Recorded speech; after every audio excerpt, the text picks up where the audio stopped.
Hi, ladies and gentlemen, boys and girls. This is Jairam Rajaram, managing partner of Brill, here with another episode of BrilTalks. Today, I have a very special guest. He's my mentor, my leadership guru, my sales guru. I've been shadowing him for many years now. I've learned a lot from him.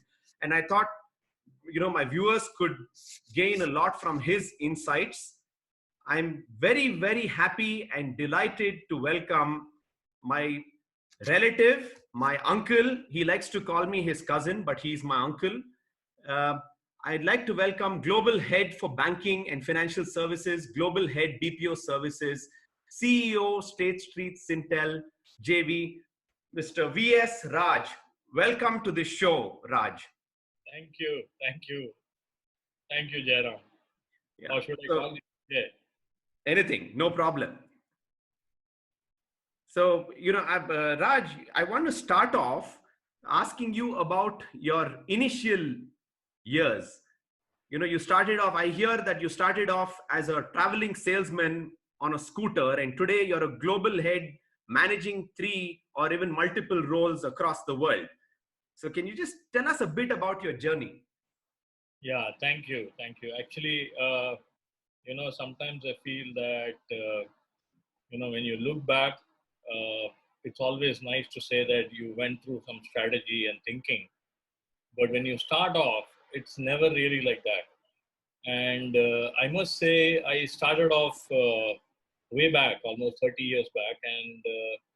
And at that time, my goal or my aim was not more than 3-4 years, and I really didn't know what I was going to do next. And my whole objective at that time was to do an extremely good job of what has been given to me or what I have been passionate about.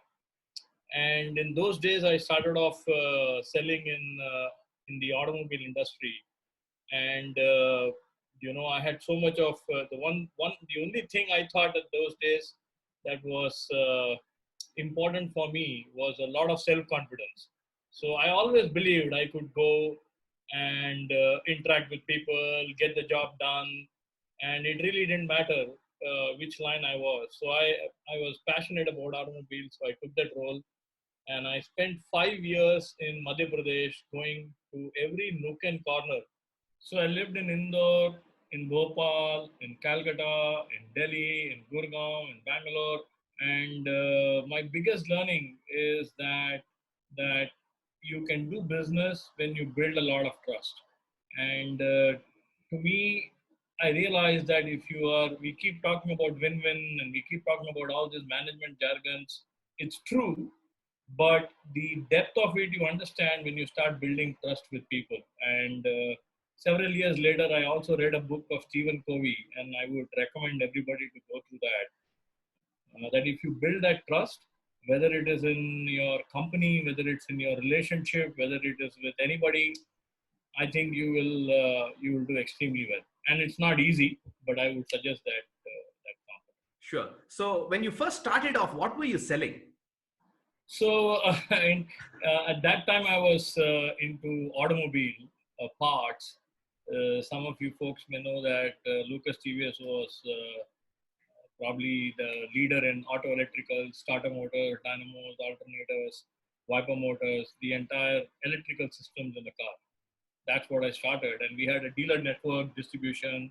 I had to go to meet electricians, because in those days, or rather when you take a car, you typically go to the nearby workshop, not necessarily to a distributor or a dealer. So you have to build that network with electricians. So I used to spend a lot of time going to roadside electricians, having a chai, building that connect, telling them like, your life is easier if you buy my product rather than trying to tinker around with a duplicate. So very interesting terminologies and things that I learned in those days.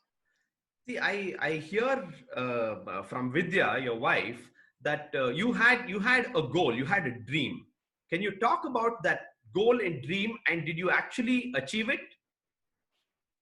Well, I don't know what she meant by saying I had a dream or a She's goal. she's told me. I'll tell you what she told me. I had a secret chat with her before our interview. Uh, she told me that you wanted to be in a leadership position by the time you were in your 40 or 40s, something like that? Okay, okay. So, well, I wouldn't say, in those days, I would say as I said, I had a lot of self-confidence, a lot of energy, and I always believed that I could do a job that was somebody, my boss's boss, or somebody can do. That's what we always think, Hmm. right? When we start off, we think, you know what, it's so easy. I don't know why we have so many layers of people and what are they trying to do. And my objective in those days was to, if I did a fantastic job for 3 4 years, then I would expect that I do something with completely different role. And to me, at that time, it was just the corporate ladder and pieces that it. I was never into any entrepreneurship, but I was very interested to do the best in any organization that I worked And I've always looked up to you, Raj. with. So, so did you achieve that dream? Well, I would say, if you look back, I think I'm pretty happy with what I did, and I think if I look back, the pieces that always excited me was if I was learning something completely new and different. And over the years, I feel so blessed that I learned a lot about the auto business. I learned a lot about the medical business, of which I had no clue before, to the extent that I went and participated in maybe hundreds of surgeries. Some Wow. of you guys may know all this laparoscopy and all that stuff. Then I spent time in the pharma industry, consulting. Then I came in the banking space. So I was fortunate. I got these assignments in the same company or different companies. And I feel at this point I have learned so much. And it's all getting put to use when I do my current job. So, what would you tell someone who is starting off now, say post their undergrad or probably a postgrad degree? Yeah. What should they be doing, and So what do you look for when you recruit someone? yeah, so one is be transparent, be open to learn, speak your mind, but in the right way. I mean, when we say speak your mind, you don't have to be brusque and you don't have to be, upset others. That's probably the communication style one has to pick up and learn. Question in the right way and speak if you speak the truth. And I always say in life, what I'm seeing is E equal to QA. Hmm. So effectiveness of anything is a product of quality of what you solution you want to do and acceptance. So you may have a great solution, but if you don't have the acceptance of your colleagues or your buying community or your supplier community, your effectiveness of your solution is going to be horrible. So make sure as you know how to network and build that acceptance, which is where I said you need to build that speed of trust, and you will find that you will be a very effective leader. So, So don't worry about not knowing yeah, a it's a subject. constant relationship building exercise. Yeah, don't worry about not knowing a subject. Everything is learnable even after you come into this business. Like I learned, even though we did engineering in those days, we probably did basic and Fortran. I started learning ABAP 4, then I started going for C++ classes much later in my life just to get a flavor. So there's no right time or wrong time, or you have not learned it. Just go at it, think you can do. As long as you trust that you can do it, you will do it. I'm a So, big believer so that I'm what you're looking saying at. is a combination of relationship building and taking action rather than just waiting and saying I don't know the subject. Yeah, yeah. So relationship building is, as I said, relationship or building that trust. And when you say action, what I would say is, I assume you have the knowledge to take the right action. So even if you take the right action, it's important to get that acceptance in place. So there I are guess it's a combination.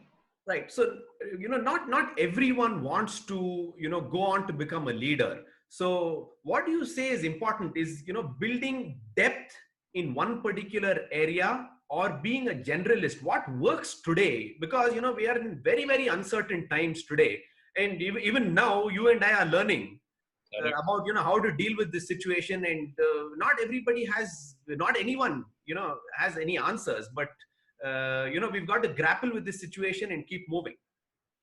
So I think today the way it is, it's from the past. It is very important to be a specialist in something, or rather, I call it master of something and a jack of all, Right. rather than saying I'm a jack of all and being a generalist. So just being a generalist is not going to get you anywhere. You have to be a specialist of something. So in the initial days, it's better that you focus and get and understand your business inside out and actually do the job. Correct. In fact, let me tell you, in my first job in Lucas TVS, I used to go to the storeroom and pick the inventory, understand the parts, make sure the bin entry is done. Unless you touch and feel those pieces in the supply chain, you don't get a feel of it. So I could have sat in the cabin and said, send this part and that part. So you got to understand that business. Very interesting. Now let's come to today and future post COVID situation. What's happening in the IT industry, and where do you see the IT industry going? Because lots of companies are saying now 75% of the people are going to continue working from home, 25% are going to offices. What's going to happen to all the infrastructure? Both from an IT perspective and the real estate perspective, what's really going to happen? I'm actually grappling with what's going to happen and where we should also be investing our money, because we don't know whether commercial real estate makes sense anymore. So see, at this point of time, I say as a business, IT business is a fantastic business to be in. Whether it is before or now or the next at least 20, 15, 20 years, there are thousands of other gurus who can talk about how the IT industry direction is. But definitely, there has been a significant change. And the change that has happened has taken us all by surprise. Nobody was prepared for it. Even if you had asked me, I would have laughed it off. That saying that, hey, is it possible to work from home? I would have thought it was impossible. To an extent today, I don't know if you are familiar with this whole agile development and all that stuff where we are saying pair programming, guys to sit in a pizza team, all that stuff was, the big pieces. And I'm finding now companies are saying, maybe we can work in a very distributed model. There is no need for everybody to huddle together and work. So very interestingly, they are coming back to that old method. And if you ask, that is one way in terms of how the changes are happening. Obviously, there will be a big change, big push towards going faster to the cloud and other areas that were always there, digital and all those pieces. Now, coming to work from home to back to office, I think there are companies which have made a big bet saying that we will be 25% only in office. But I think they have put a caveat 2025 or something like that. I think definitely people have become more accepting the fact that we can work from home. The fact that you can work from home, make sure it's much more robust system, make sure you have the power, backup, all that stuff, that is going to happen. It's inevitable. I think in India, we will probably go down from 100 to maybe 75 or 50 and have a goal of 25. I seriously don't know how the STPI and SCZs and all those pieces is going to act, but it will be a pause in buying out more real estate for some more time. Right. But as I say, human beings are a lot of social. We are all social animals. I can tell you, sitting at home is not easy. I know you're waiting to catch that next Air India flight to the US. Right? So you're just waiting for commercial aviation to start. Exactly. So we guys can't sit at home for beyond a point. Exactly. But it will be definitely far lesser than what it was, and we'll try to become more smarter in conducting video meetings, stand-up meetings, even do all your agile development on Zoom and other services. So it will be a significant change. To make a bet, I think each company is trying to take a bet in one slightly different direction. So what are you planning to do? I mean, are you planning to keep people at home, or what's your preferred model? So I think what we are doing is, at this point of time, at least for the foreseeable 6-9 months, we are not trying to come back to home in any terrible hurry. Okay. So now the point here is, if we are not in a hurry, how do I make my work from home super robust? So for example, we are now, obviously we gave desktops and all that stuff. Now we have to give everybody laptops. Next is, we are not too sure about the power situation in most cities, right? And everybody doesn't have a 1 kVA backup. Now we have to figure out how to get a kVA backup. The third element is, there are some businesses or hours where you may have the net asset value to be disbursed in 30 minutes. Now, what suppose the power goes off for 30 minutes and or the internet connection fails? So need a backup for your internet as well. Correct. So we are As we are speaking, it happened, right?